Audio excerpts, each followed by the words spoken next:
Nandamuri versus mega family. గత కొన్నాళ్లుగా ఈ వార్ అంత హాట్ గా సాగలేదు. చిరంజీవి రాజకీయాల్లో బిజీగా ఉండడంతో బాక్స్ ఆఫీస్ ఫైట్ కి తెరపడింది. కానీ ఇప్పుడు మళ్ళీ మెగాస్టార్ మేకప్ వేసుకోవడంతో ఆ యుద్ధం మరోసారి హీట్ ఎక్కింది. దాదాపు 15 ఏళ్ల తర్వాత వెండితెర సాక్షిగా పోటీ పడుతున్నారు. Megastar Chiranjeevi Khaidi number 150 audio success meet function ను ఈ నెల 4న విజయవాడలోని ఇందిరా ప్రియదర్శిని స్టేడియంలో జరపాలనుకున్నారు. అక్కడ భారీ మీటింగ్లకు అనుమతించడం లేదని అధికారులు చెప్పడంతో ఆ వేడుక వాయిదా పడింది. దీని వెనుక పెద్ద కుట్ర జరుగుతోందని మెగా అభిమానులు ఆరోపిస్తున్నారు. సంక్రాంతి కానుకగా బాలయ్య చిరంజీవి సినిమాలు పోటీ పడుతుండటంతో ఈ ఆడియో ఫంక్షన్ ని ఆయనే ఏపీ ప్రభుత్వంతో మాట్లాడి రద్దు చేయించారని వారు అంటున్నారు.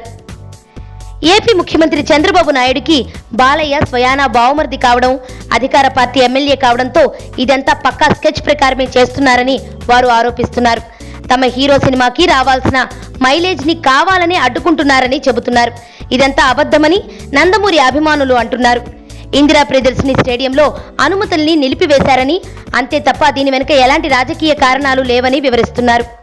వాస్తవానికి కంటెంట్, కథ, వైవిధ్యం పరంగా సంక్రాంతి రేసులో తమ హీరో సినిమా గౌతమిపుత్ర శాతకర్ణినే ముందుందని, ఖైదీ నెంబర్ 150 వెనుకబడిందని వారు చెబుతున్నారు. కానీ ఈ వివాదంతో ఆ సినిమాకి అనవసర పబ్లిసిటీ వచ్చిందని వారు అంగీకరిస్తున్నారు.